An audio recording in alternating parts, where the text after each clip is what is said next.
Hello, beautiful alchemist. Welcome to Reiki Radio. I am your host, Yolanda, and happy Wednesday. Today, we deep dive into part two with Eboni Banks of Body Way Intuition. And if you missed our first conversation, be sure to go back and check that out. But the learning continues all about intuition today. And in fact, Ebony brings up a very important point for us in today's conversation about feeling our feelings having its own language. So we deep dive into this and how the body can respond to release emotion. There's a lot that comes into play in terms of our relationship to ourselves, our awareness of ourselves, our awareness of body that helps us to further develop our intuitive recognition, our intuitive translation, even. So there's so much here. I can't wait for you to hear more about it because she is going to teach us about the body being used as a tool. Plus, we will go through the clairs. So many of you have heard about the clairs, but we do talk about it a bit. Maybe in ways you haven't heard before, but then also that relationship between your physical sensory helping you to understand and identify and translate all of your non-physical sensory. So there is a bunch for us to deep dive into today with Ebony. Be sure if you want to work with Ebony, go to her website, bodywayintuition.com. If you would like to pre-order her book, Your Intuitive Nudge, a step-by-step guide to connecting with your intuition, the link to pre-order is down in the show description. However, if you're listening to this after December, then the book has already been published. You can also follow her on Instagram at Bodyway Intuition. And she's going to have some monthly online workshops that you really want to make sure you don't miss. So the monthly free workshops will be online. You have to follow her on Instagram for more information about those. Again, at Bodyway Intuition. She's going to share classes about intuition and yoga nidra. And she also has a Substack. So a lot of people now are providing incredible writings on Substack. If you are a fan of that community, check her out. The name of her page is Licking Life's Fingers. All right. So I will see you on the other side. Enjoy. Okay, so we're back with Ebony Banks of Bodyway Intuition for part two of this conversation. Ebony, first, I just have to thank you again for taking the time to do this because I know it's a big ask, but I'm so thankful that you said yes. Oh my goodness. I will always say yes to you. This is like Oh, my favorite stuff to talk about. You're such a lovely human, and I'm so like, well, there's nothing I'd rather be doing. So oh, thank you. I thank was saying you. like the Thank first you. hour was so easy, right? It It was, was. yeah, it was very easy. And just for all of you listening, if you didn't catch the first hour, make sure you go back because Ebony does share a lot of, we'll say, foundational information with us about intuition. But now we're going to get into the receptivity of it all because a Mhm. lot of people, like, again, we can hear like, oh, everyone's intuitive, you're intuitive. But how do people know? So could you talk about even how the body is a way of us recognizing, Yes. but then get into what are these clairs? Could you break Yes. them down? So love your wordplay with body weight intuition. Goodness. So I guess I want to share too how I came to understand it this way, Yes. because I don't know if your audience knows this about me. I'm a rape survivor. And so do you know that about me? I don't think I you don't shared know. that in the first episode. I I, don't think I so. I'm more comfortable sharing it now. Like I Okay. didn't always like share it publicly, but Yeah. it's so much a part of my journey, right? Yeah. And part of the reason how body weight came to be because, Wow. because I repressed it for so long, and once I started doing yoga and being in my body in these different ways, like it changed my life. Yes. Yeah. And so for me, I understand like why I repressed that for so long because there was so much held in my body and how so much of that connected to my intuition Wow. because I receive so much of my intuition through my physical body. Yeah. you know?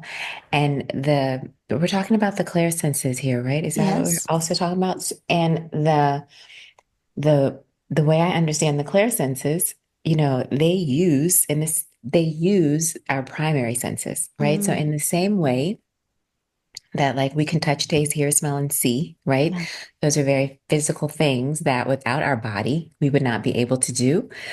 The intuitive clair senses are the non-physical versions of those, Yes. right? And both of those versions use our body to give us information, but in very different ways, Yeah. Yeah. And so that's really how body way came to mind for me. And it could just connects to my journey and like my life, Well, I have to ask you this, my love. So, having that experience and what you went through, Hmm. did it did it activate you more Hmm. deeply into paying attention to the body, or was there Hmm. something about that experience that, like, how did that tie in with the relationship to Hmm. your body and how you worked through those layers?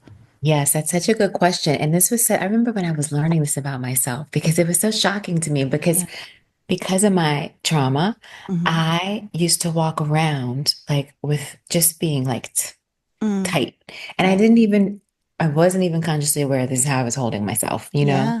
And there are things that other people didn't notice, but Right. like it was just the way I held myself and my body because I didn't feel safe, you Hmm. know? Excuse me. And so, what year was this? Did I start learning this? I think it was about 2012. 2012 was such a year for me. Wow. I think it was about 2012. Because that's the year I started doing yoga. I went on a 30-day yoga challenge that started January 1st of 2012. And so I was just doing yoga. I think that's the year I fell in love with yoga too, because I was Wow. just doing it all the time. After that challenge ended, I continued to do yoga like 4 days a week. Yeah. And so it was during that challenge that I was crying after class and like not understanding why I was so emotional after yoga. All this Yeah. stuff was just coming up for me. And I started to pay attention to how I hold myself in my body, Wow. you know, and how when I started to be in my body more and like really get comfortable. And when I say be in my body, I mean have an awareness of the fullness of my body, Yeah. right? Right. Because oftentimes we have an awareness of certain body parts and we ignore so many other body parts, right? Yeah. And places, not just parts, but also places. And so I started, yoga opened me up to like just this fuller awareness of my physical body and what it can do and all the ways that my body can feel, Wow. Yeah. because I was feeling things moving and energy moving and like so much was going on for me. So it was that time in my life when I started to understand that, like, oh, when I release and that I'm more comfortable and aware and in my body, I actually get more information. Yeah. But I like what this because I think it also points to that allowing Mm, emotion, allowing energy, allowing yep, story, allowing all of it to move through us yep, because for various reasons, so many of us repress and don't even necessarily recognize the effect of that yeah, to like causing we'll say like numbness in the body, so to speak, or such stagnation within the body. But hmm, again, we're designed to hmm, allow this information to move, whether that comes up as tears, whether it comes up as, the breath work that initiates it and however hmm. you may respond. So it's Excuse just me. coming up to ask you this too, as a side note. Did this awakening to your body, Mhm. did it help you learn the significance of your relationship to emotions and what you held in Hun- thought? Yes, Yeah. yes, and such profound ways because I started to understand like yoga is like church for me. Mm, I was yeah. raised in the church, right? But I don't go because they just Yeah. don't process that way anymore. But yoga was like church for me because it put me in my body, connected me to my spirit in Yeah. a way that like nothing else did because of my experience with my body and the trauma I experienced. I was so disconnected from it, you Right. know? And so it was so powerful for me. And I also, I've come to think about trauma as like an offering. Mm, So I just kind of want to do a little side note for all of your listeners, anyone who's yeah. experienced trauma, like I've come to think of it as an offering. And, I've come to like use my trauma, for my benefit, in this way. And so, yeah, that's just a sidebar. I just wanted to share that with people because it's so Yeah. important, because trauma is so, I also think about people who've experienced trauma as, how can I say this? Um, there's so much strength that it takes to overcome any trauma, big T, little t, whatever it Yeah. is, right? Yeah. But I feel like people who have experienced trauma, it's in it being an offering, it's purposeful if you can find your way to use it to your Yes. benefit. Does that make No, sense? it does make sense. It sounds like when you say this, what's coming to mind is because a lot of people, when we go through anything traumatic, there's often this sense of like loss of self, loss of power, disassociation Yes. from ourselves, our body. And it sounds like what you're saying that instead we can use this to reclaim our power by reclaiming that relationship to body. And a lot of times these experiences are taking us deeper into relation or create an opening to create a deeper relationship with ourselves that perhaps we wouldn't otherwise, because a lot of times, I don't know why, but we don't necessarily, I think we take for granted the automation of the body. Like a lot of stuff is just we don't think about the function, it just functions. And hmm then something may happen in life that causes you to really go like, oh wait, I I need to be in relationship with this thing hmm in a different way. Absolutely. Yes. I'm sorry. I'm not going to be saying absolutely. Yes. I completely agree because, and also the mind and body have a strong relationship with each other, Right, right? right. So how you're holding, responding, being, allowing your body to receive all kinds of information, energetic, physical, whatever it is, it's all communicating with your mind also. Yes. It doesn't just stop there. Right. Like those ways that we allow ourselves to be in communication with our body then connects to how we allow ourselves to be in relationship with our mind, Yes. you Yeah. know? So it's like all one big, beautiful, relationship. And as far as you know, the body and trauma and body way and using it, it's just, and this was just my way of using it, right? Other people Right. are going to use their traumas in their own ways. But what you were saying about you said what I was trying to say so much better, about it being about people who have experienced trauma, like using it to empower themselves, Hmm. because we have this notion just as a collective, Yeah. that people who experience trauma are, I mean, we are, there is a vulnerability. There are a lot of things to be mindful of, Right. but there's also that other spectrum of trauma where if you choose to allow yourself to heal from it, like it becomes your superpower, Yeah. Yeah. because it will take you places, like you said, that you would not have gotten to otherwise, you Right. know? And I mean, that goes even to what you were sharing with us in the last episode of so much of this work changing our perspective, changing our level of understanding, expanding the mind, even Yep. because we all do have choice in how we perceive things, how we work Yeah. through them, and Yeah. we can cause limitation. And I mean, just to say too, some people will hold on to certain things as a way. It may feel like self protection for them, or it may Yeah. feel like, wanting to hold on to the anger or whatever it is. And to Yeah. your, everybody has their way, like you said. But we also have that option, as you did, of allowing this to further or deepen your relationship to yourself. So Yeah. now you come into this deeper body awareness, and Hmm. you shared with us last time or last episode about you recognizing being clairtangent. Hmm. And a lot of people are familiar with being clairvoyant. And Hmm. again, often only associate that with our intuition and our psychic development. Hmm. Can you talk to us about how you started to open up to this awareness of the various ways that the body is receiving information beyond just the physical realm? Yeah, yeah. I think it initiated, I mean, oh goodness. I think it really started like in childhood. You know, Yeah, yeah. I think it really started for me in childhood because as a child, belonging to a Christian religious family and being church going every Sunday, Yes. I saw people getting the Holy Ghost and Mm, speaking in tongues and yeah. like doing these things. And I was like, what is happening? Right? I'm like, it's five, you know? So I think it started there because what it did give me, although I didn't understand it fully, I did have an awareness that there's a non-physical aspect that people are tapping into, Yeah. and that it can show up in our body because I Mhm. saw these people like they were speaking in Yeah. tongues and they were like Convulsing and all kinds of things. yeah.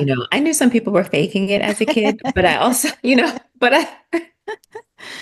but I also like had it gave me that awareness as a child, So, um, and then it's funny with the yoga thing because I think it really, really started to um I started to intellectualize it in my brain when I started doing yoga, Yeah. just because it was so profound for me. And I had tried yoga like 10 years prior and I hated it. Oh, wow. I wasn't ready to be in my body like that Yeah. at that Yeah. time. And I told myself, I remember the class. I was living in DC at the time. It was a yoga studio on P Street. I totally remember the class. And I was like, you know what? I'm never doing this again. So I Wow. told myself then, Yeah. because I wasn't ready. And so, to your point, I think that for me, yoga was a big thing that put me into my body. For somebody else, it could be basketball, right? Right. Anything that gets you to expand your awareness of your body. And Yeah. however that can happen, it could even be injury for some people. Like it will depend on the person and what they're experiencing. But the point is, we all have opportunities. It doesn't have to just be when you're in a yoga class, Right. we all have opportunities to expand our awareness of our body at any time. For me, that awareness came through yoga. Yeah. That primary awareness came through yoga. It's interesting that you can now, like hindsight, see that part of your dislike of something you came to love was you Yes. just weren't ready. It, Yep. it reminds me of when I first came into this work, when I did intuitive development, they were trying to get me to like practice grounding, grounding, grounding. And part of the training where I did, they always wanted you to sit with your feet flat on the floor. And I was so resistant to it. I was like, no. What'd you I do? don't know why. Did you cross your Yes. ankles or something? Honey, I'm sitting cross like right now as we speak. I was just like, no, no. And it took me a while to Huh. realize there was kind of this resistance to grounding that deeply. Mm. And I later came to recognize part of it was because of part of the way my intuitive receptivity Mm-hmm. is very, Mm. it didn't match the way they were teaching me, basically. And funny enough, I had to trust my intuition of how I was being guided rather than trying to be forced into a very particular way of how I had to do it. I So see, love my that. intuition helped me with my intuition. Yes. Listen, intuition is a genius like that. And I love hearing that, Yeah. because it speaks to just the wisdom that we have about our Right. own selves, Yeah. about our own selves. We're so taught to go outside Yeah. ourselves Yeah. when really it is all like right here with you, Yes. right here with Yes. you.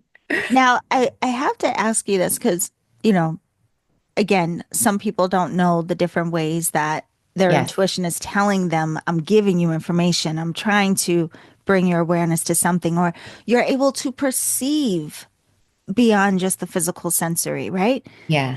A lot of people, and I always think about how, as children, we're told that we're making things up, it's not true, you didn't see it, like, why Mm-hmm. a lot of this shuts down for us. Mm-hmm. But what is commonly thought of as intuitive, again, people think it's only vision, Mm-hmm. clairvoyance. In Mm-hmm. fact, that's for some people the only clair they've heard of. So, can we Yeah. start with clairvoyance, what that Yes. is, Yes. and different ways that people may recognize it? Yes. So clairvoyance is clear vision. Hmm. The word clear is clear. Voyance means vision. Hmm. And I love that clear means clear, right? Because we can see out of our physical eyes and like, this Yes. is cool, right? Yeah. But like our eyes make all this up based on the light that we're receiving, right? So it's Yes. not actually as clear as we think it is, right? So people who are clairvoyants are seeing what's really there. They're the Yeah. people who can tap into what the physical eye is not able to process, what the physical eye is not able to see. So these are Right. people who can see energy, they can see auras.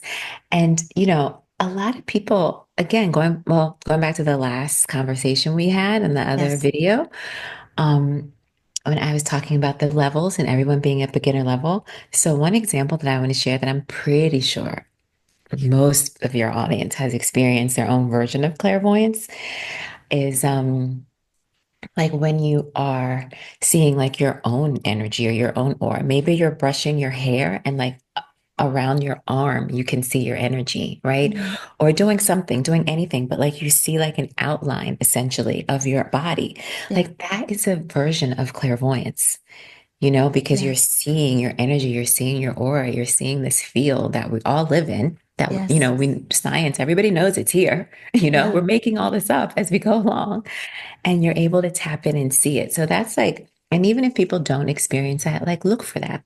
Hmm. Look for that, and just pay attention to like what you see around your own self, I you love know? that. Yeah. Well, I have to ask you this before we go deeper into the clairs. Yeah. The meaning of see, intuitively speaking. Hmm. Could you share a little bit about, it's not always literal with our physical eyes. What does No, see mean to you when you're speaking intuitively? definitely. Thank you for that. So Mhm. seeing, I mean, it means multiple things, right? Because we can intuitively see with our physical eyes, Yeah. like I was just suggesting, and also like people who see auras around people and see energy fields. I remember I was at this meeting years ago. This is probably like 2008. Because I remember the client I had and what work I was doing at that time. And a woman sitting across from the table from me after the meeting was over, she's like, I can see your whole aura. She told Oh, me that. wow. She's, she's like, I can see your entire aura, right? So that, and she's telling me like what it looks like. So that is like a version of see. And even if people like go to places where you can take a physical picture of yourself and it'll Oh, show you yeah. like your aura around you, Yes. right? So that is a way to think about the energy that is always around us that like that camera is capturing, right? Yes. So seeing, that's one version of seeing what you can actually see out of your physical eyes, but what you're seeing out of your physical eyes is not physically present. Hmm. So that's tricky, right? That's a lot Right. of stress. And it can also mean perception in terms of like um, what you messaging. It can Yeah. also mean like messaging, right? Yeah. It can also mean visualizations. The for people who are clairvoyant, that is largely connected to our third eye. Yeah. Anyone who has the capacity, and I think the majority of the human population has the capacity to visualize. There's like a small percentage of people who can't visualize, Yeah. right? But most of us can visualize. You can picture something from your childhood. You can picture what you did yesterday. You can picture what you're going to do after you listen to this. You Yeah. can see that in your head. That's a form of clairvoyance too, Mm. right? And so that's why I say everyone is using intuition, whether they know it or not, because Yeah. you are allowing yourself to receive information that is not physical, Right. Right. right? And so seeing can show up in that way too. So I guess the three that I'll focus on is, what you're seeing physically that's you can't see what you're seeing non-physically through your physical eyes, Yes. what you are imagining and creating and seeing in your third eye, Hmm. and what messaging like you can receive because that can also be a form of vision. Right. because you could just, and let me be clear about the messaging. So with what, when you're seeing something in your, when you're envisioning something in your third eye, that's not a message because like you are consciously envisioning it. You're choosing what you want to see in your mind. Hmm. When you're receiving a message that is a vision, it won't be something you're consciously thinking about. It'll just show up in there, Yeah. right? Yeah. And so that's how messaging connects to vision. You like you'll receive an image of something that you're not thinking about. Yes. No, that's really good. I'm gonna say tip for people to know how Yeah. to even make that distinction because a lot of people wonder, how do I know if it's something I'm making Mhm. up versus is this my intuition? So that's a really good But you know, clue. that brings me to wanting to share this point too. And going back to like awareness that we talked about in the other video, it's so important to have a level of awareness with yourself. Yes. You know, because for so many people, because most of us are visual, you can have a clairvoyant awareness of something that is popping up in your mind's eye all the time, Yeah. but you don't pay attention to it.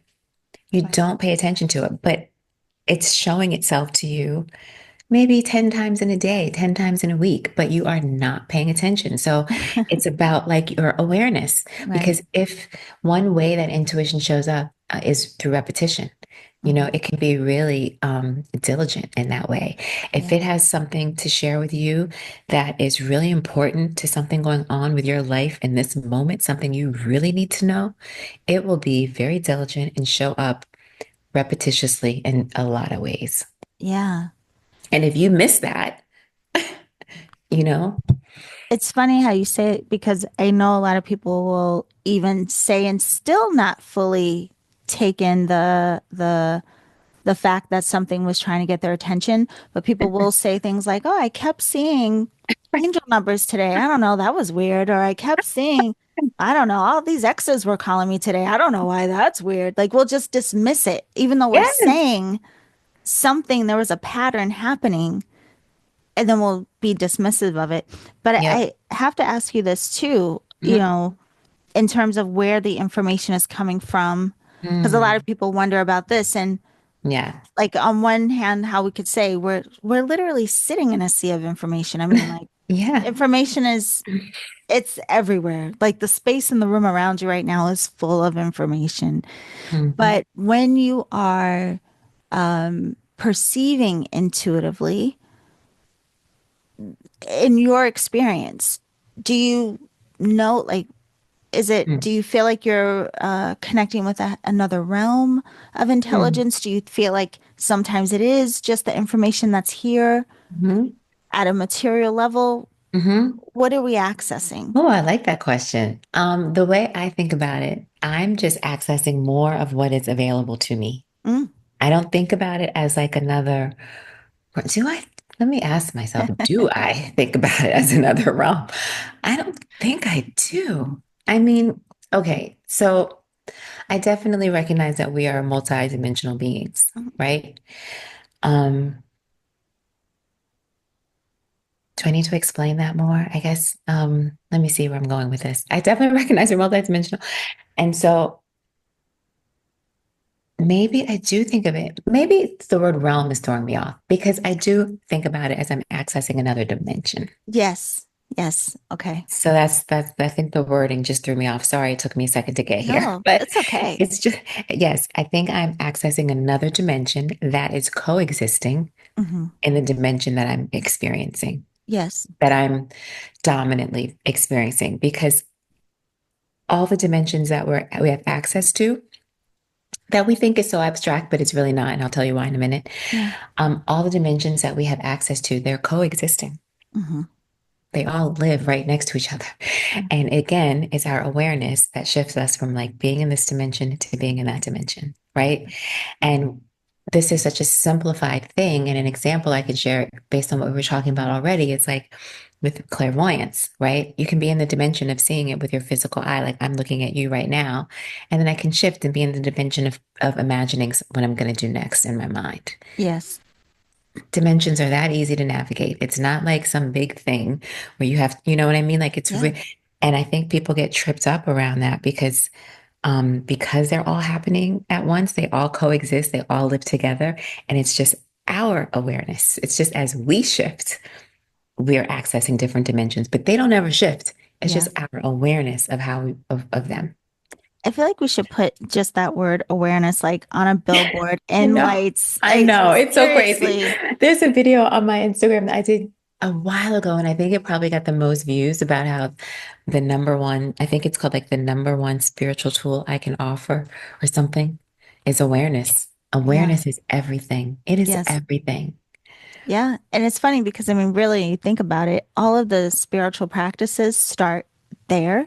Like even with like say Hmm. yoga, like the Hmm. way that your relationship to breath does bring you into more awareness of your physical presence and being, and then finding your drishti or a lot of these teachings at the foundation focus on meditation, all to bring us into a heightened sense of awareness. Yes. But even with what you're sharing, Ebony, it makes me think about how I think it's amazing that we can access different realms of Yes. consciousness or dimensions of mind, that we even are capable of doing this. So, We aside, are, we, it, I'm sorry. no, go ahead. I mean, it just speaks to how amazing we are, you Yes. know, but because we have life experiences that tell us otherwise, we then Mhm. adopt that belief of who Right. we are instead of the truth of who we are, you Yes. know?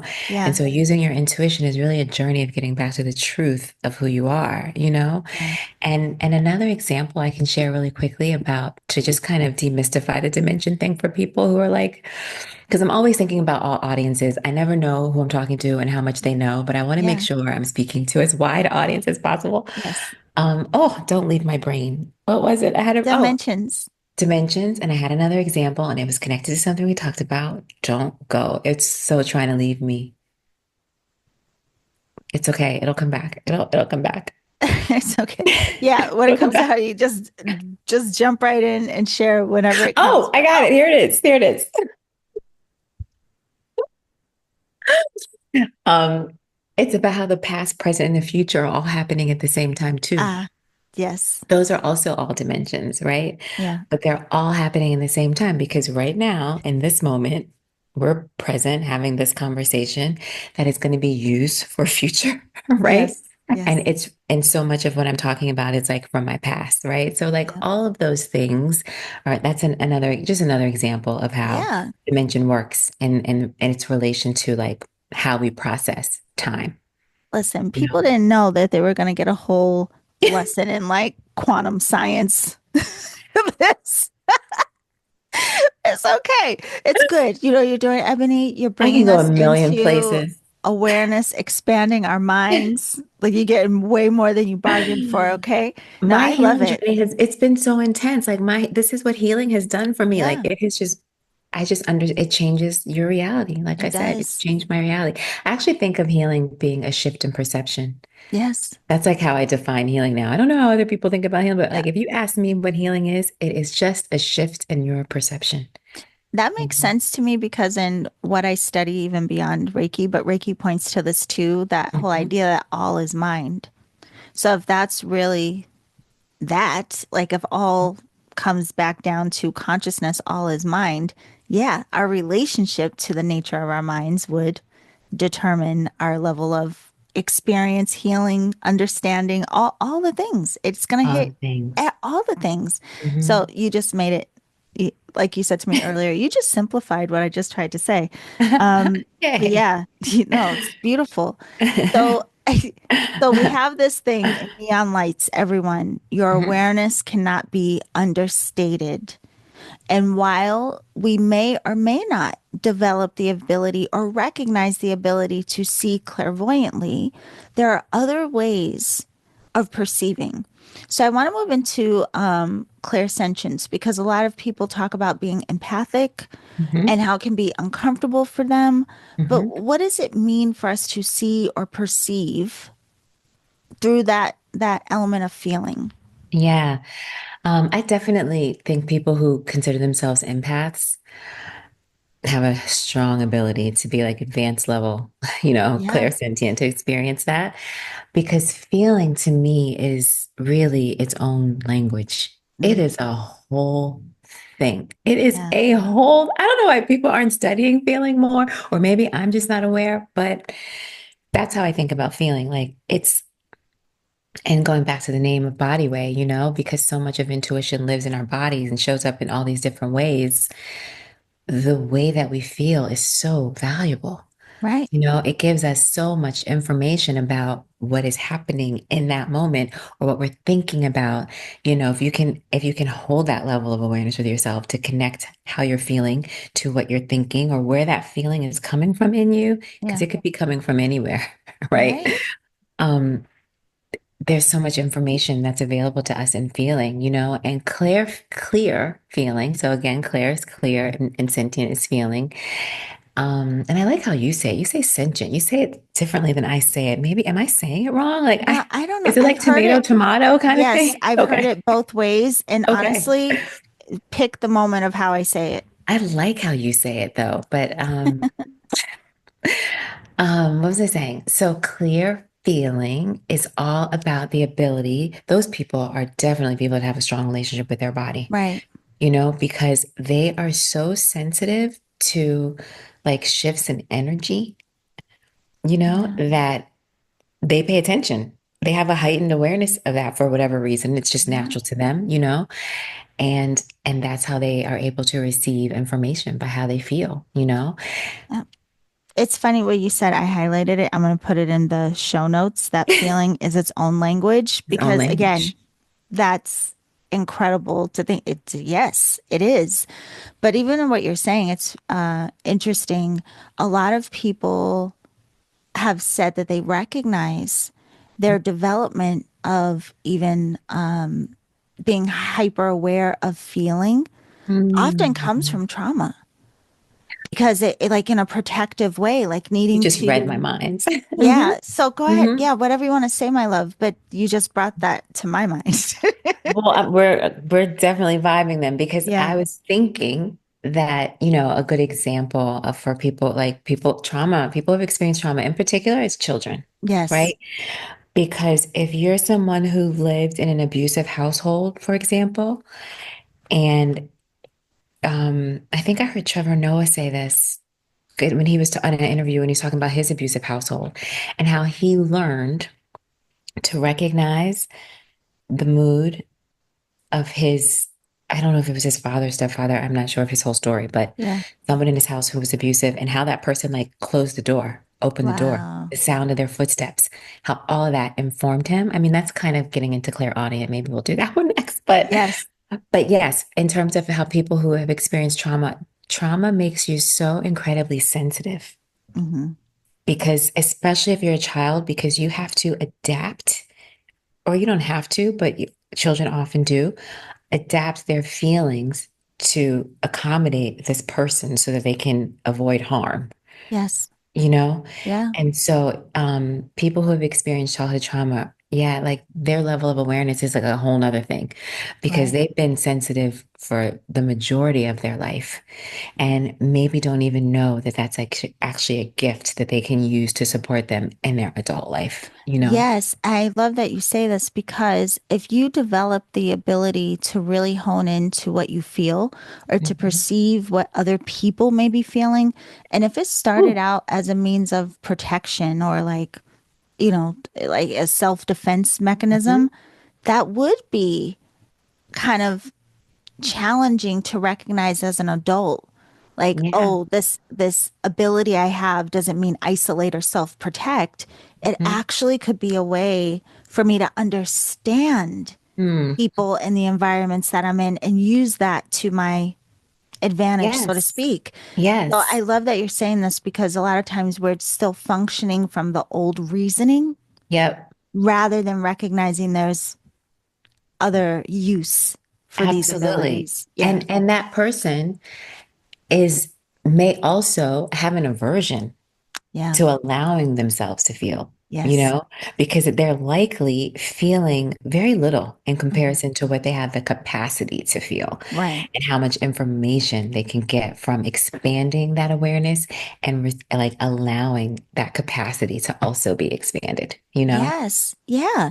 And then can you talk a bit about this too? Because a lot of people who have this particular sensitivity of perceiving information, it's often tied to emotion, or Hmm. people can become very emotional because of like we Hmm. feel feeling. It's not Hmm. visions or visualization imagery. Like, yes, it can trigger emotion, but Hmm. emotion, it just, it hits you. It's more, it's palpable. And Yes. so that's another reason sometimes people are like, like, I can't watch the news. I can't do this. Like, it's all overwhelming. Yes. So, do you have any thoughts or suggestions for people who are like, I don't like this sensitivity, actually? Yeah, so many things are coming up as you say that because with clear feeling too, it's also when it comes to it, receiving that through the emotion, the feeling of Mhm. emotion, you really have to be quite healthy. Mm, You have to be someone who can balance your discernment, right? Who can, in order to receive the information yeah, accurately, right? Who can balance accurately. who can balance your discernment, who can manage your emotions, because it's not about being emotional. Right. It's not about crying, feeling. It's not about that. It's about receiving the information based on how your energy field is responding to what it's feeling, right? Yes. And emotion is just one of the ways we can feel it. It's not all the ways. Yeah. You know, we can also feel sensations. It's a big way of how people feel. You know, you think about people who get goosebumps, who get butterflies Yeah. in the tummy. You know, that's not emotion. Those are just sensations. Yeah. And we can also feel comfort and discomfort in various ways. You know, that can be so extreme that it actually is painful, Mm, or it can just be like, oh, I don't like that. You yeah. know, so feeling, why I say it's its own language is because there's so many different ways that we feel. Yeah. You know, there's so many different ways that we feel. So, I didn't answer your question though. You wanted a tip for Like people that do feel overwhelmed by this ah, particular sensation. Yeah.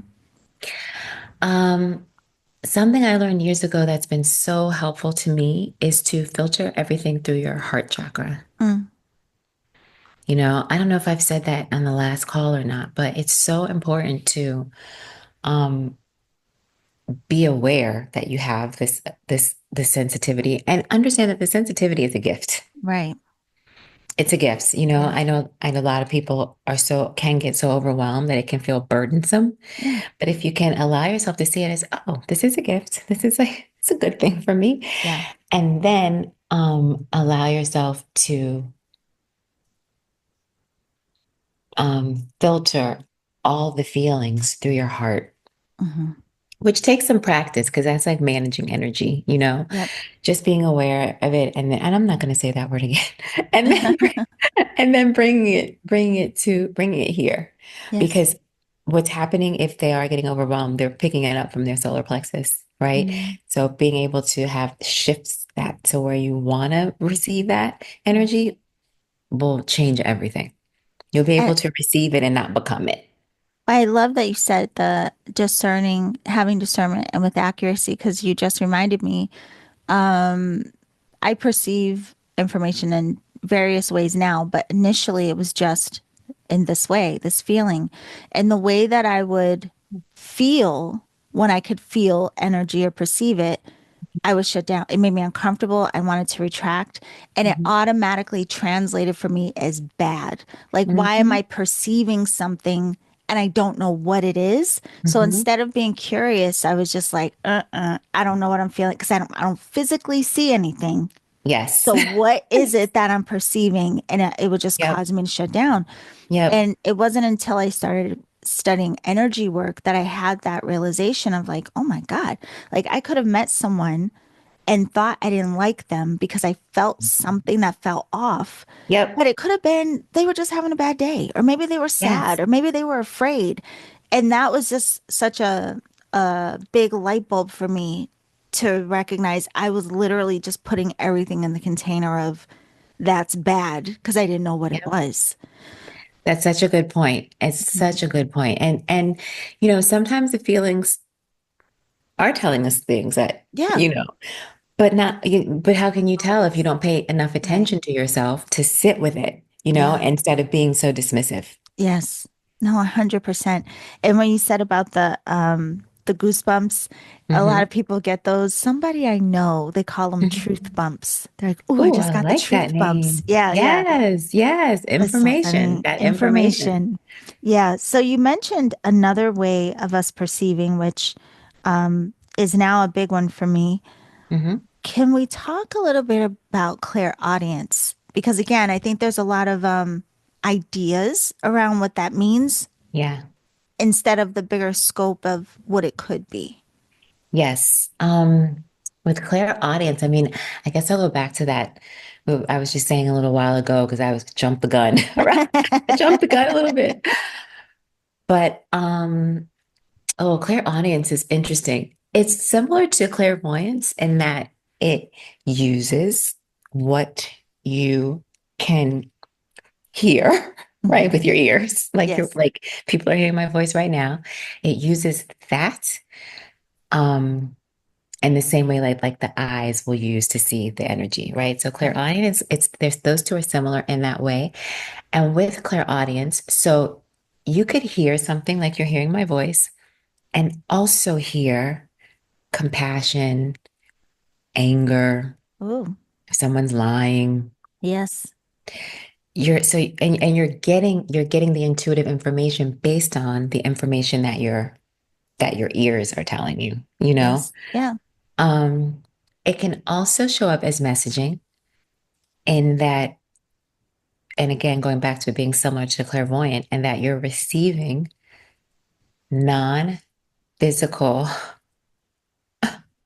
uh, sound Yes. um, that is sharing messages with you. Like someone says, you know, they had a voice in their head to tell them something, right? Right. And that's a tricky example because a lot of people who do hurtful things, you know, Yeah. Yeah. killers, like murderers have said this, like, oh Yes. my, like my something made me do it, right? Right. Like that is not intuition because intuition will only be loving, will Hmm. never give you a message that will Right. tell you to hurt someone or yourself. But that is an example of how that can show up, right? That Yeah. person is just mentally so unwell that they were hearing something else, but that is how that can show up, you Yeah. know? So I think that's a good distinction too, that with all things, there's always two sides to every coin, because for that matter, some people can have on one side like hallucination versus intuitive vision. Like there's a Totally. clear difference and distinction there. But I Yes. love that you say you can hear compassion because it points right back to again, just like we can see with our ears, but Yeah. it's that whole idea of this is about perception and Hmm. then translation. Hmm. So, like, just at base level, if we start acknowledging more of what we're able to perceive, Hmm. the fact that you can perceive, Hmm. then we can be moved into that curiosity of, like, huh, well, what does this mean? There's Right. information here. What does it mean? And you have more choice. You've expanded Yeah, your options for how you want to respond to any right. given thing, Yeah. you know? And the thing about hearing compassion, like people have had this experience all the time too. You can hear, like, you're like, that person is lying. Yes. Yeah. You hear it. They're Yes. saying something, and you're Yeah. like, they are lying. Right? 100%.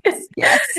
So, so that's an example of how that shows up. Like Mhm. through the person's words or through whatever it is you're hearing, you're getting more information.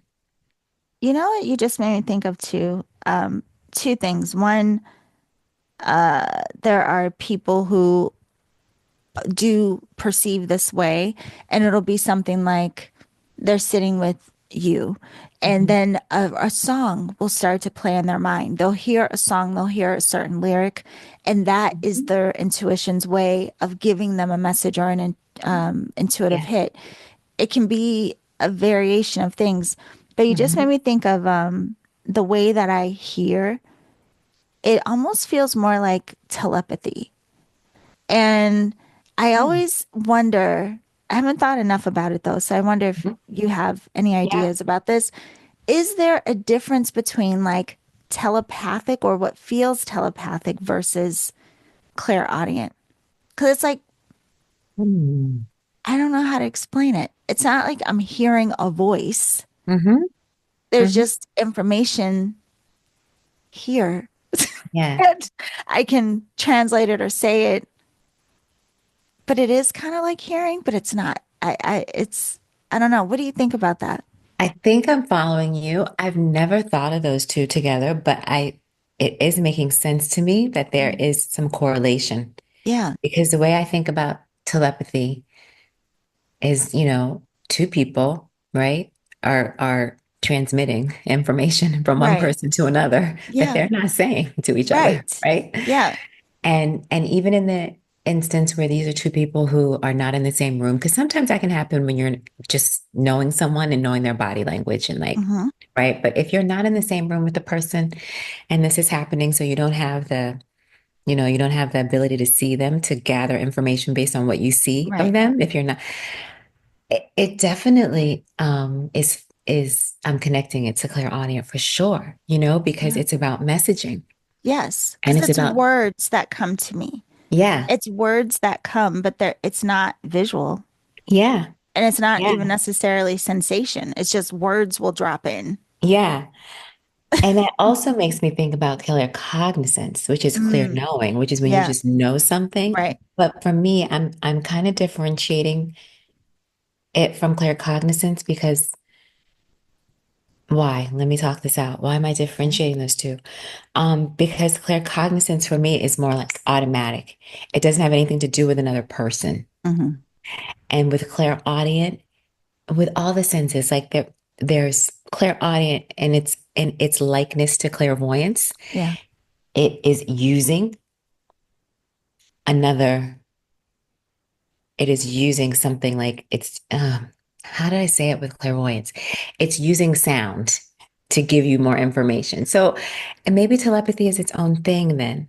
I'd Yeah. have to think about that some more. I've never thought about this in Well, relation to each other. maybe we'll have that conversation when you come back for whatever we said you're going to come back for, because Yes. clearly we have some things to discuss, Miss Ebony. Yes. Yeah. Yes. So just for going I'm back, gonna sit with that though. yeah. Well, I wanted to ask you before we go to claircognizance, because why not? Yeah. Yeah. With the people that are perhaps perceiving through clairaudience, is there any practice that they Hmm. can do to kind of Hmm. play with what they hear or what they perceive in this way? Ooh, yes. I mean, the first thing that's coming to mind is kind of piggybacking off of what you mentioned earlier about hearing a song, right? Yes. Because you can hear a song that you've known and you've sung out loud a million times. Yeah. Yeah. But there can be a lyric in a song that you will now, because of what you're giving attention to, Hmm. you are now understanding for the first time, even Yes. though you heard it Yes. a million times. Yes. So, I guess paying attention to like music, listening to in particular music that you know well Hmm. and that you like and you sing and you play a lot. Yeah. I would say that would be a good practice. And in particular, listening to that music when you are wanting to be supported, Yeah. when you're feeling like you need to be supported, just to see if you're hearing or understanding or receiving a message differently. Yes. That's a really good one. And you know, it's so funny because you were talking about, or, sharing prior to this one, even with the sense of feeling, like being more clairsentient, there's this emotional kind of tug that is Mhm. potential for people. But Mhm. even in what you just said, Ebony, it reminds me of how even music, sound, words, everything associated with hearing can also be so tied into that emotion. Like, Yes. we can detect feeling through Yes. sound. Yes. Yeah, That's one of the reasons music is so powerful, right. and every human being like has a response to it, Yes. because it does connect to these other parts of us in ways that Yeah. are like really profound and authentic, you know? Even your voice, how I said earlier, I'm like, wow, you have such a soothing voice.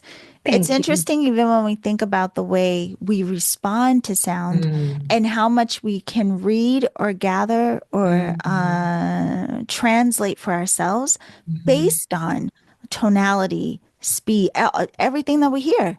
If we really Yes. are paying attention and aware, even through our physical ears, sound Mhm. gives a lot of information to us. So much. And I love that you just brought that up because that is so powerful for people to like grasp, Yeah, Because if you're in the company of someone who's a fast talker, right. right, trying to sell you something, trying Yeah, to like, what is that telling you, right? right. And recognizing how those ways that we're able to hear readily, Yeah, easily, like every day, using those ways as like a base for yeah, how you can develop your clairaudient hearing. I was going to say ear and then hearing and then intuition, but all the same. yeah.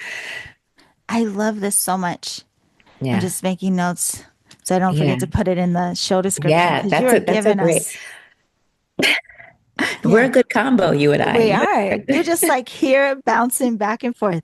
So we move into what you mentioned before, the claircognizance. And I think Mhm. this might be one of the most challenging to understand, but I like that you did tie in that whole potential of telepathically knowing because Yeah. that makes sense for me. Yeah. But how might people experience this way of perceiving? Oh, claircognizance is lovely. It's really when you have zero doubt and you just know. Yeah, You just know. You don't need anybody to tell you. You don't need to look it up. You don't need to ask a question. Like yeah, you just know. And we've all done this. Every single human being has done that and been yeah, accurate, yeah. been 100% accurate about something they know nothing about, Yes. you know?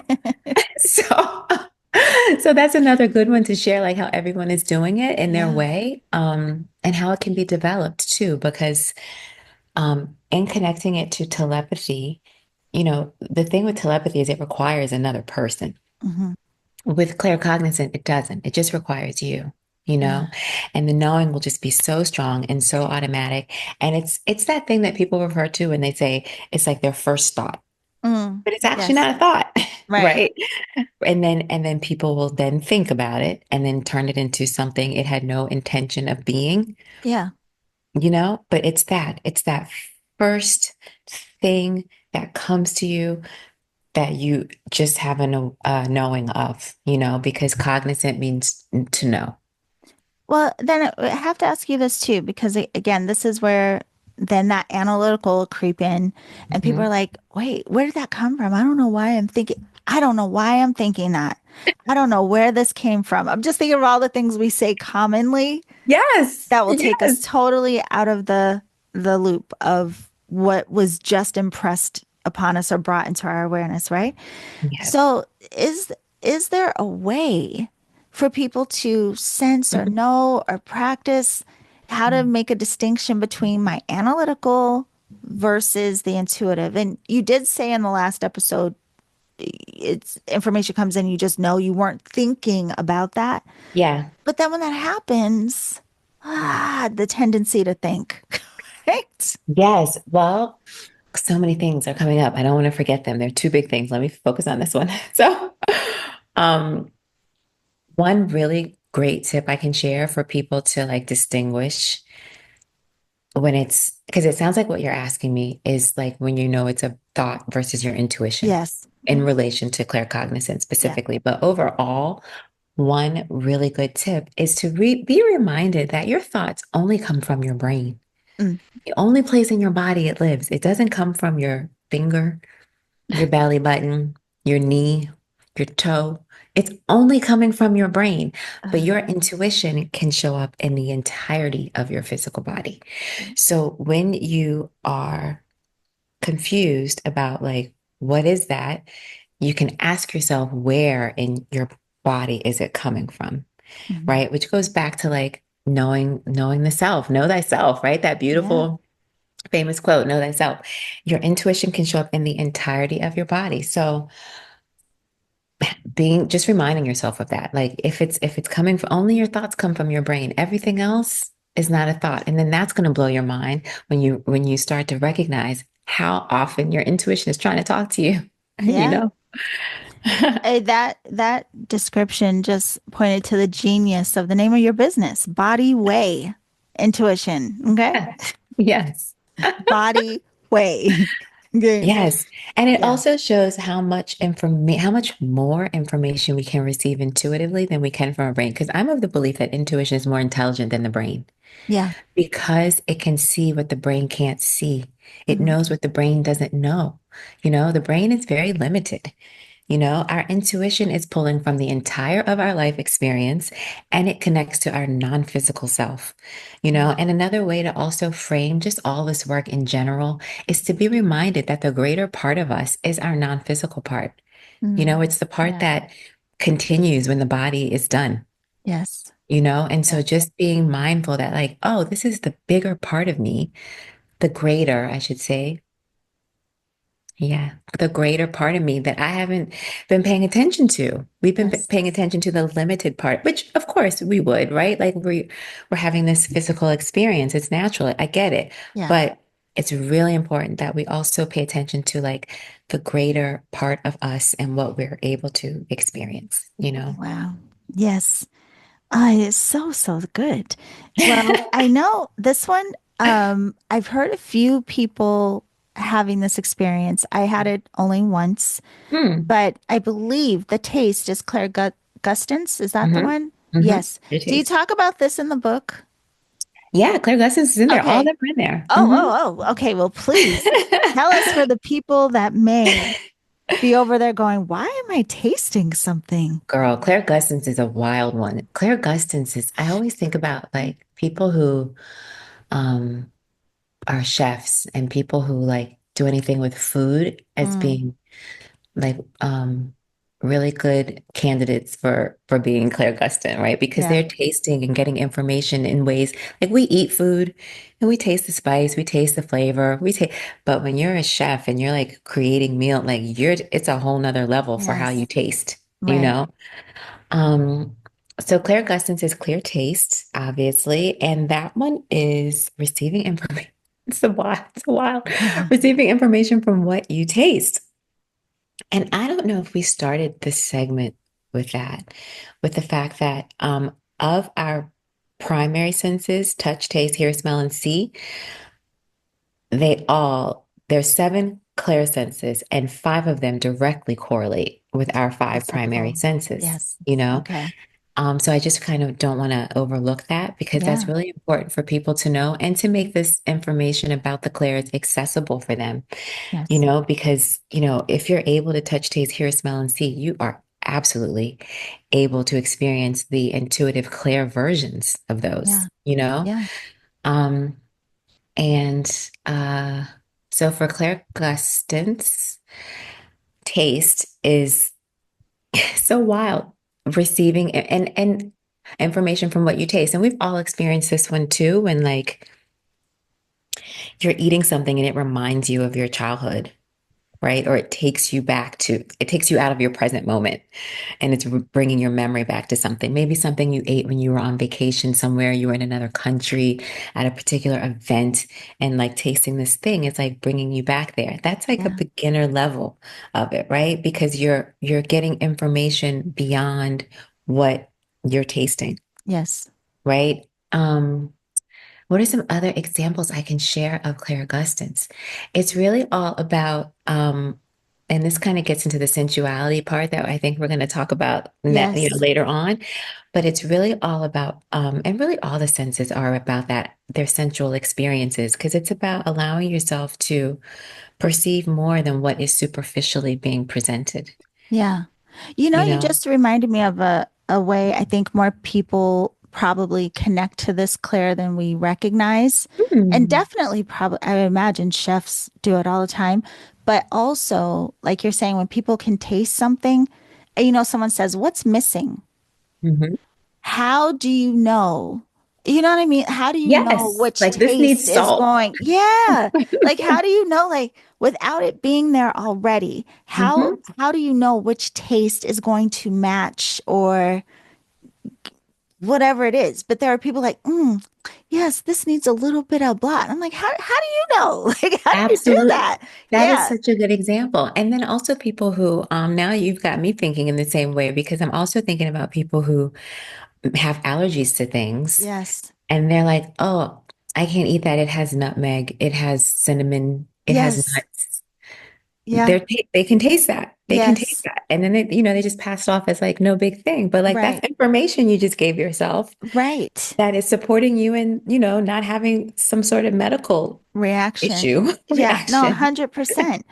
Yeah, it's very interesting. Yeah, I think with everything you're sharing, I'm sure light bulbs are going off for people of their relationship to each of these clairs. Yes. And before we go to the clair smell, and then of course the clair smell or clair smell.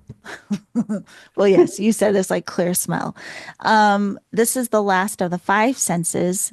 I can't wait to hear about the two that have nothing to do with our physical sensory.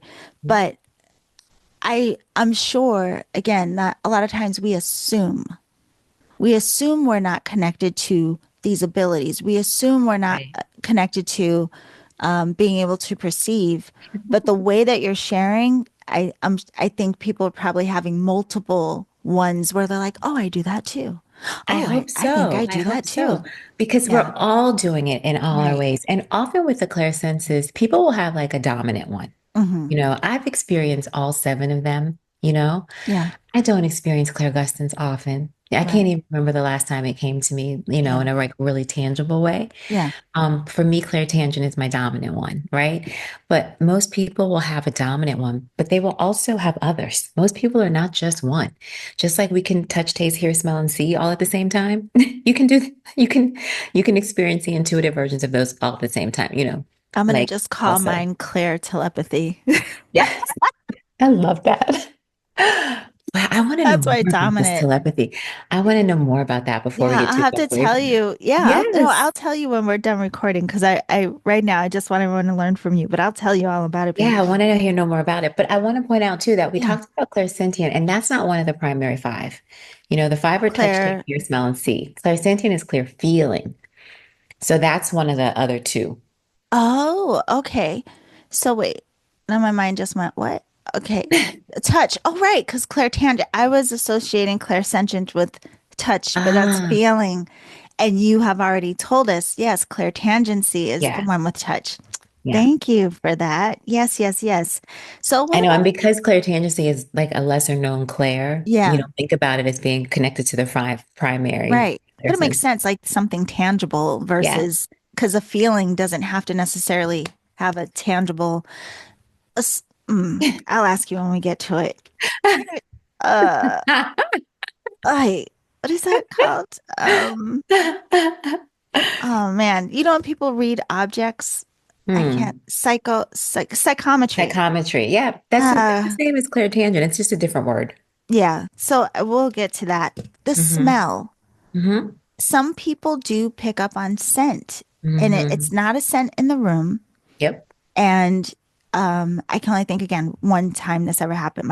It was like years after my grandmother passed, and I was sitting in the living room, and then all of a sudden I could smell her perfume, and I was like, oh my God, my grandma's here. Yeah. How does this come up for people? And it seems like another one that's probably common that people dismiss. Yes, and it Yeah. also connects to emotion, What is it called? clairolfactant, such a weird Oh, word. oh, It's connected to our olfactory system. okay. And it's one that also connects to emotion. So Mm, in the same way, I guess clairgustance can also connect to emotion because it can take us back, yeah. right? So if you're tasting something and it's taking you back to something, like what is that telling you and taking you back to a memory or Right. something, right? So this is similar to that, as is clairsentient. Those three are very connected to emotion. So with this one, olfactants, oh, smell. It can show up in so many ways too, because it can be smelling what's not there, like with your grandmother. I've smelled my Right. grandmother too. That's my Mhm. my main experience that I can recall with clairolfactance is my grandmother, Yes, mine. my great grandmother in particular. Wow. Yeah, in this place that I'm in now, my great grandmother was in here with me one day, and I was like, "Whoa!" But it can also show up by what you're actually smelling Mm. that hasn't that you don't see yet, right? Ah. So, an example I like to share for this one is people who can smell when they're near water Mm. or when it's going to rain. Yes. You know, Yes. even if it's a beautiful day, the forecast doesn't say it's going to rain. The weatherman said it's going to be clear and sunny. It Right. looks clear and sunny, but somebody can smell that it's Yes. about to rain, Right. right? Yes. So Yeah. that's one way that a lot of people are using it. And then, like people who are traveling and they can smell when they're near an ocean, Yeah. even if they don't know where they are, they're in another country or in another state, Right. and they can smell that, oh, I'm near water, you know? So You're those making are, me think of how they say like animals, I think dogs can like mm, smell sickness in people yes. and things like that. Yes, I mean, dogs are a great example, you know, because Yeah. dogs, strange dogs that don't know you, like they may like your some part of your scent because it's telling them something about you that they like, Yeah. you know. And there's a article on my Instagram about a woman. I think it was in Scientific American, maybe a year or so ago, because I haven't been on there in a little while, but she could smell her husband's illness. Wow. He didn't even know he was sick. And she smelled it on him. He couldn't even smell it. She Yeah. smelled it on him. You know, they go to the doctor, they check it all out. In the article, because of course they don't call it clear olfactants, right? Yes. It's Scientific American. They call it, they call her a super smeller. Wow. They Wow. call her a super That's smeller, not even a good. They need to really right? they need your book. But I was Yeah. so shocked to have seen that in there because I can't wait till science and spirituality like connect even more. So because I Yes. like science, I'm a big fan of Yeah. science, and I understand a lot of this like through science and that conversation we were having earlier, right? About Yeah. like quantum things. But um yeah, so it can show up that way too, you know, like you can smell something that's just not present either physically, um yeah, smelling things that aren't present physically. Well, I wonder if just like we're about to go into Mm. your dominant Mhm. clairtangency and how it can be Mhm. linked to psychometry, I wonder if there are readers who like if you gave them someone's shirt and they smell it Mhm. and that's what brings information through for them. Like, are there Yes, people that do that? absolutely. Yes, because Mm. you can tell like how old sweat has been in something, you Yeah. know? Yeah. There's so many things that we receive from smell, you know, that we're doing in our everyday lives too. And Yes. if that's something you want to develop, like you can choose to, you know, you can choose to. This all of this information too, this is just a side. We really have to get together again. But it's making me think of how all of this information is so not just that it can inform us all of the sensory, but how it can also be there's a Mhm. manipulation to the senses. Because I'm thinking about, Ooh. when someone walks by and they have Mhm. like a nice perfume or nice cologne, and you just are like, it's like you get carried off into the scent and you just want to, like hug them or Mhm. have you ever hugged someone and their scent was so good, like you just want to burrow your face into their neck or something? You know what I mean? Mhm. Like Mhm. it's interesting our relationship to all of this sensory, and you keep bringing us back to the emotional tie to several of them. Mhm. I just think the overall body, Mhm. the way that it interacts with information is Can I kind of tell? incredible. There's a story coming up for me from like when I was Yeah, in my 20s. I don't know if I should share, share but it. it's such a clear olfactant story. Yes. Um, and what you were just saying before I get to the story, what you were just saying about sensory too, like it's just all this is just showing us how this is how we are meant to experience life. Yeah. Yeah. This is natural. This Yes. is all natural. That's why the clear senses, so many of them come through the five primary. And who I think feeling should be a sense. Yeah. I don't know who created the senses whenever they were created, but for whatever reason, they left that one off, right? But we all know how powerful feeling is. If it's Yeah. emotion, if it's sensation, you know? Right. So this Claire olfactant story, which I just am remembering today in this moment. Years, I was in my 20s. I had gone on a date with this guy, and he comes back to my apartment afterwards. I go to the bathroom. This man is, I don't know why I didn't smell it earlier. It wasn't until I was in my home that I got this really strong smell. Yeah. But the smell, it was as if my nose was on fire, like I was smelling burning. Wow. I'd been with him for hours doing Wow. other things. But when we Yeah. got back to where I was, my home, maybe because I was comfortable at home, I don't know. Yeah. But when he's sitting on my sofa, the smell, and it wasn't his cologne, it wasn't anything, but I had this such a strong smell of like electrical fire, I guess is the Wow. best way I can kind of describe that. Hmm. And so, like, I never saw him again because I trusted my smell. I didn't like it. So, my point in Wow. saying this was that it's not always just the smell of perfume or thing. Like, Right. it can be the way someone naturally smells. Yeah. Yeah. It can be something that someone is naturally emitting that your nose may not pick up, that your intuitive clairolfactance is picking up, that you may like or not like, that can give you a strong indication about like how you want to respond to that person. Because with him, I was fine until I got that smell in my nose. And then I was like, oh, this is just telling me wrong. Yeah. Whatever it is, it's telling me It's no. right. It's telling me no, right?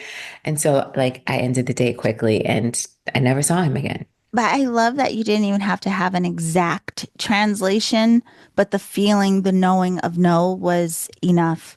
And you also just reminded me of Because I and didn't like the smell though. That's the point. Like right. Yeah. it turned me off so strongly that I Right. trusted that if I'm being turned off by this, whatever this is, and at that time I didn't know about clear olfactants. Yes. I just knew I did not like the smell and it wasn't on his person. It was giving, it was like, I just knew it wasn't, it was telling me no. It was telling me no.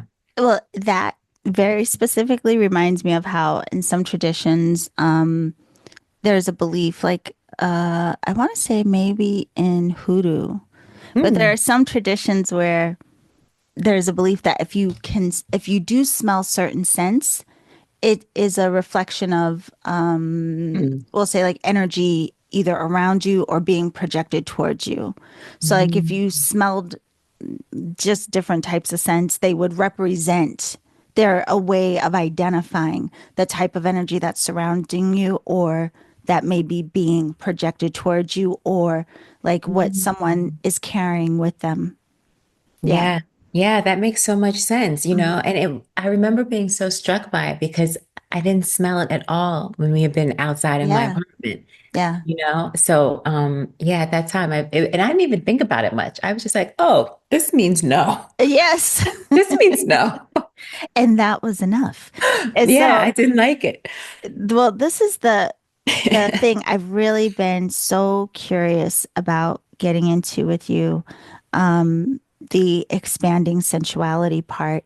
And Oh, also, if we could talk a bit about the chakras and intuition, because we haven't talked about that yet as well. yeah. But just like our last episode, where did this hour go? I Like, know. I'm just please. looking at the time. That's I crazy. know. Did we go over all the Clairs? We did. We did smell, Hmm. taste, vision, Hmm. hearing. We did knowing.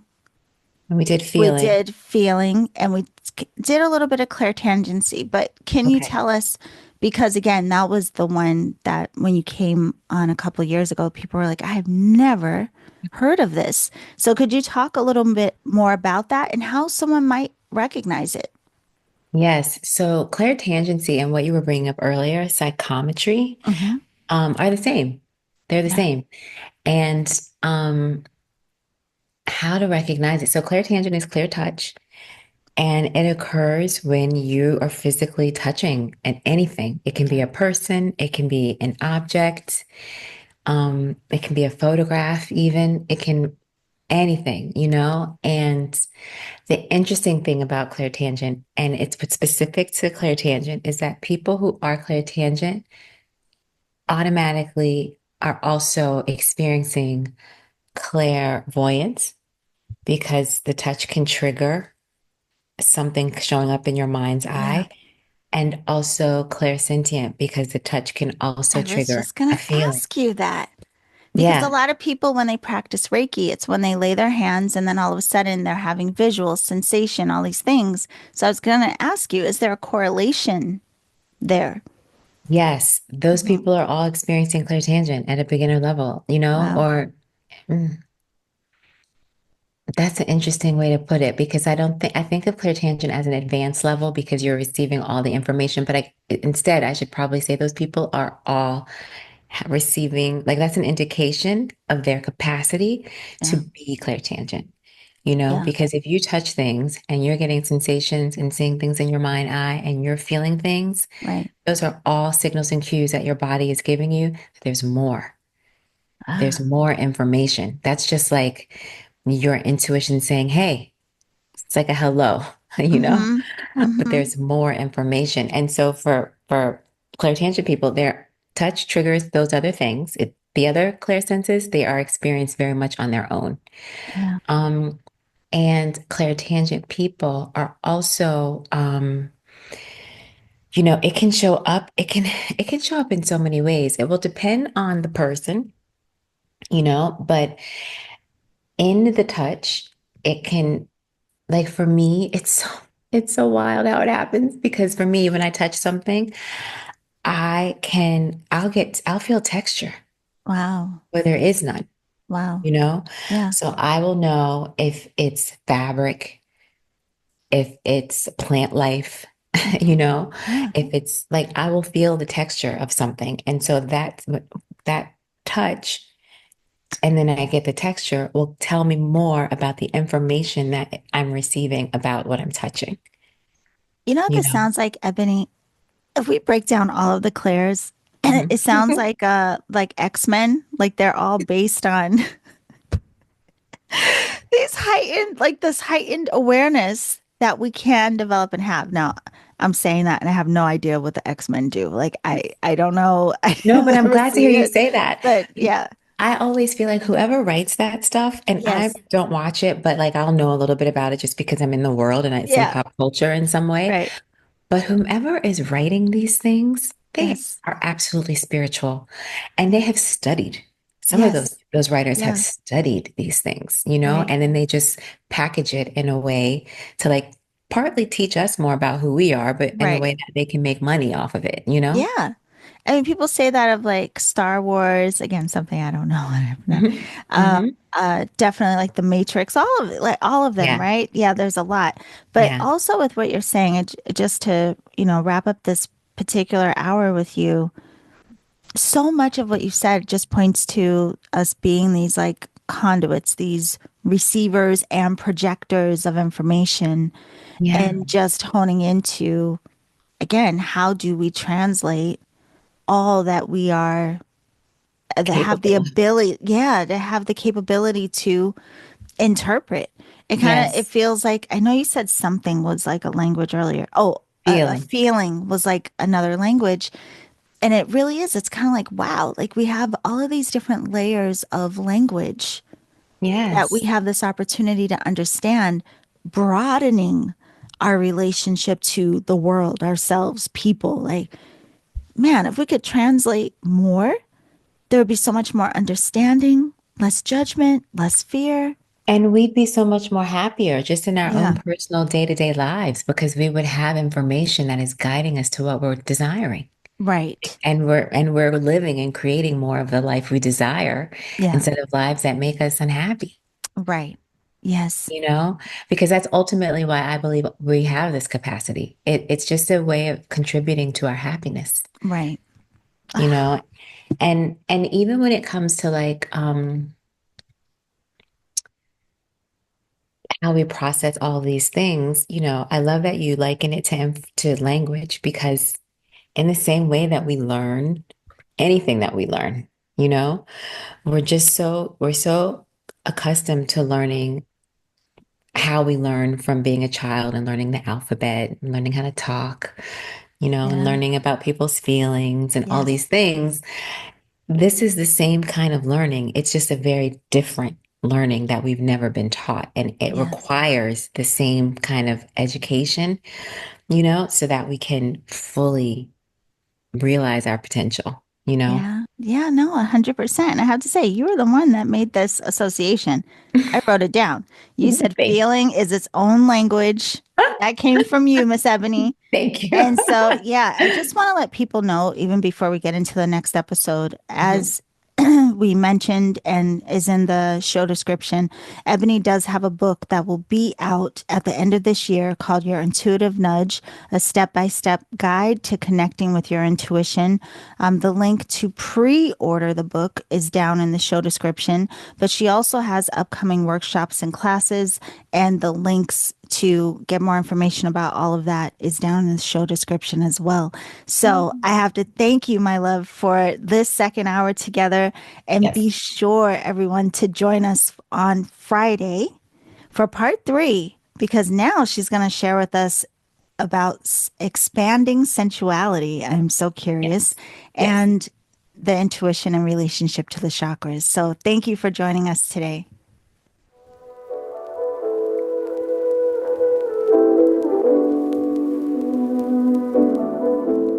Okay, beautiful alchemist. I hope you enjoyed that second conversation with Ebony, and we will continue on Friday. But of course, I just have to thank Ebony again for taking the time to sit and have this 3 hour conversation so that we all could learn from her lens and understanding of intuitive development.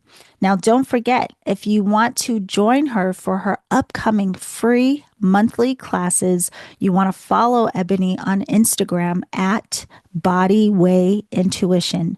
If you want to know more about her entire body of work, go to her website, bodywayintuition.com. And of course, if you want to pre order her upcoming book, be sure to use the link down in the show description. And this has been a lot of fun. I'm sure that, as you stitch it all together, perhaps you're having your own aha moments, or this is inspiring you to pay more attention to your own intuitive nudges. I would love to hear what's coming up for you. Ebony would love to hear what's coming up for you. So be sure to reach out to her.